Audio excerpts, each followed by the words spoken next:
បាក្នុងខ្លួនព្រោះបងដឹងថាស្ងួនកំពុងរកភ្លើងបែកបងហើយទួនខាត់បានត្រឹមកាយតែចិត្តអូ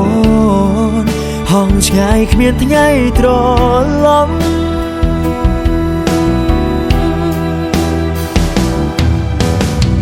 ធ្លាប់ពួនได้សន្យា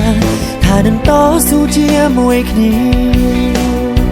ថ្ងៃនេះពុំងារប្រចិនក្បត់បងធ្វើអ្វី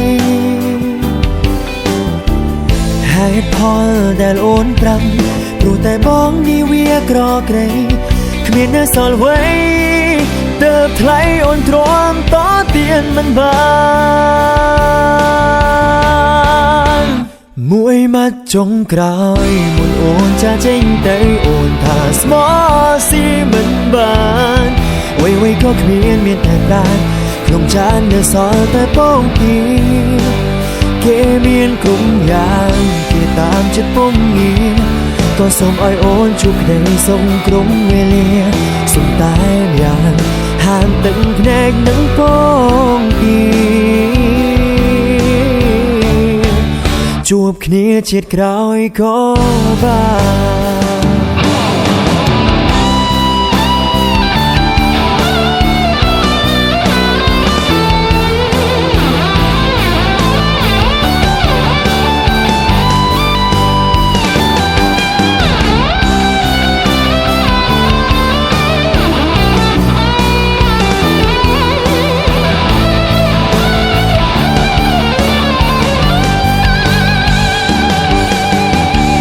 ធ្លាប់ពួនได้សន្យា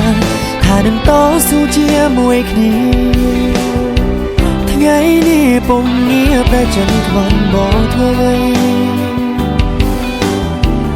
ហេតុផលដែលអូនប្រាប់ព្រោះតែបងនេះវាក្រក្រៃគ្មាននៅសល់អ្វី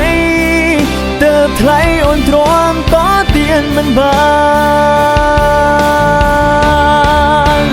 មួយម៉ាត់ចុងក្រោយមុនអូនចាចេញទៅអូនថាស្មោះស៊ីមិនបានអ្វីក៏គ្មានតែប្រាណក្នុងចាននៅសល់តែពងទាគេមានគ្រប់យ៉ាងគេតាមចិត្តពុំងារក៏សូមឲ្យអូនជួបក្តីសុខក្រុមវេលាសុំតែយ៉ាងហាមទឹកភ្នែកនឹងពងទា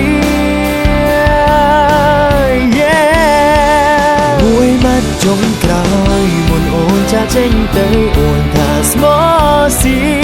មិនបានអ្វីក៏គ្មានតែប្រាណក្នុងចាននៅសល់តែពងទាគេមានគ្រប់យ៉ាងគេតាមចិត្តពុំងារក៏សូមឲ្យអូនជួបក្តីសុខក្រុមវេលាសុំតែយ៉ាងហាមទឹកភ្នែកនឹងពងទាជួបគ្នាជាតិក្រោយក៏បាន